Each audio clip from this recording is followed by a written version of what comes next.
Olá! Hoje vamos mergulhar num dos temas mais complexos e, sejamos honestos, mais estigmatizados da saúde mental: a esquizofrenia. A ideia aqui é simples. Vamos tentar separar o mito da realidade para perceber de verdade o que significa viver com esta condição. E esta citação do Pio Abreu, de 1992, acho que resume perfeitamente o desafio. A esquizofrenia não é uma doença simples, não tem uma causa única. É, na verdade, um enigma que tem fascinado e desafiado a medicina há séculos. E bem, se ainda não encontramos a tal pedra filosófica, a verdade é que hoje temos muito mais clareza. Vamos a isso. Para começar, temos mesmo de limpar o terreno.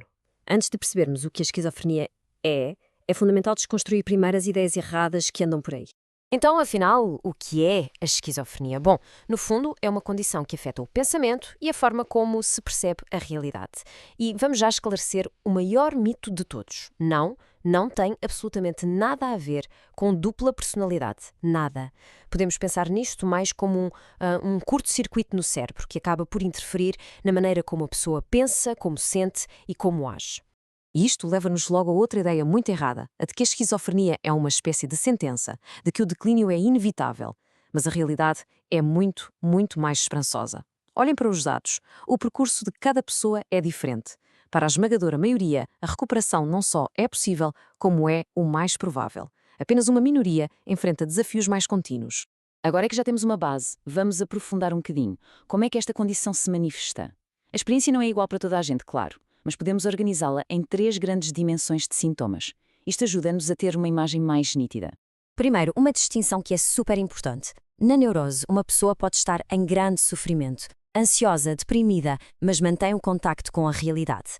Na psicose, que é onde a esquizofrenia se enquadra, essa ligação, essa percepção da realidade é que está afetada, distorcida ou até mesmo quebrada. É esta a diferença-chave.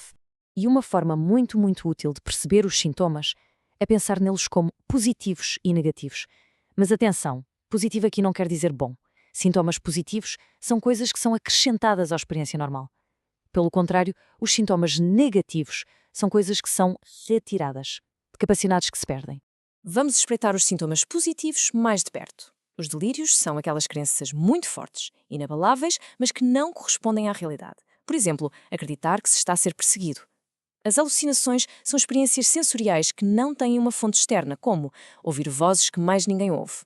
São, digamos, as manifestações mais visíveis da doença.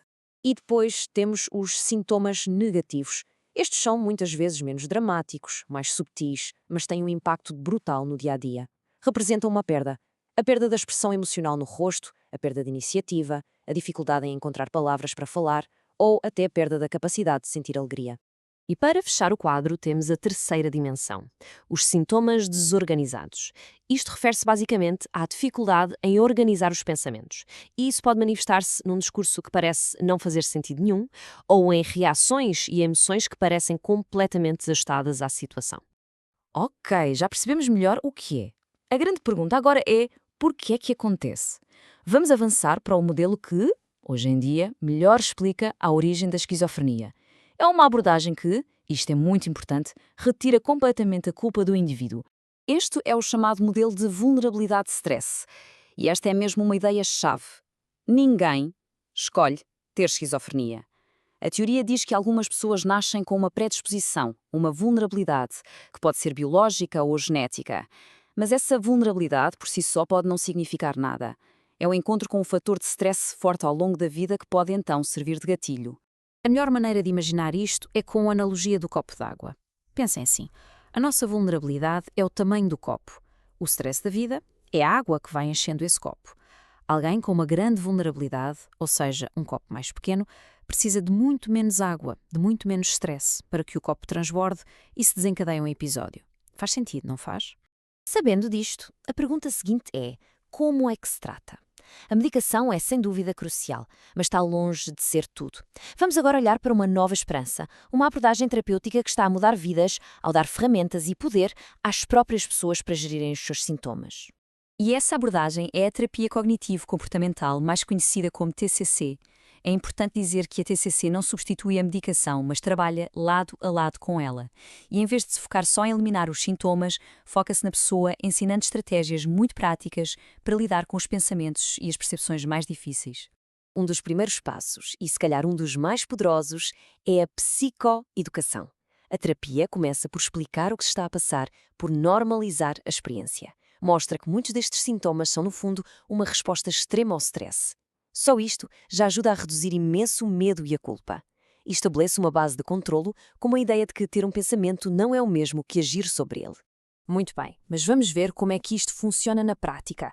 Como é que a TCC consegue mesmo ajudar a mudar a relação de uma pessoa com os seus próprios sintomas, especialmente com aqueles que podem ser mais assustadores, como as alucinações? Pois, esta é a grande questão. Se uma pessoa está a ouvir vozes que mais ninguém ouve, como é que uma simples conversa pode fazer alguma diferença? A resposta é genial na sua simplicidade. O foco não está na voz em si, mas naquilo que a pessoa pensa e acredita sobre essa voz. E aqui está o segredo, o clique. No modelo da TCC, a voz, a alucinação, é o que chamamos de evento ativador. É a parte A. Mas a angústia, o medo, o terror, isso não vem diretamente do A. Vem do B, da belief, da crença, da interpretação que a pessoa dá àquela voz. É a história que contamos a nós mesmos sobre a voz que causa o sofrimento. A prova disto está aqui neste exemplo. Reparem bem, o acontecimento ativador, o A, é exatamente o mesmo nos dois casos. A pessoa ouviu uma voz dizer "ser cuidadosa". Mas agora olhem para as consequências, o C. Num caso, o resultado é terror e isolamento. No outro, é gratidão. Porquê? Por causa da crença, o B.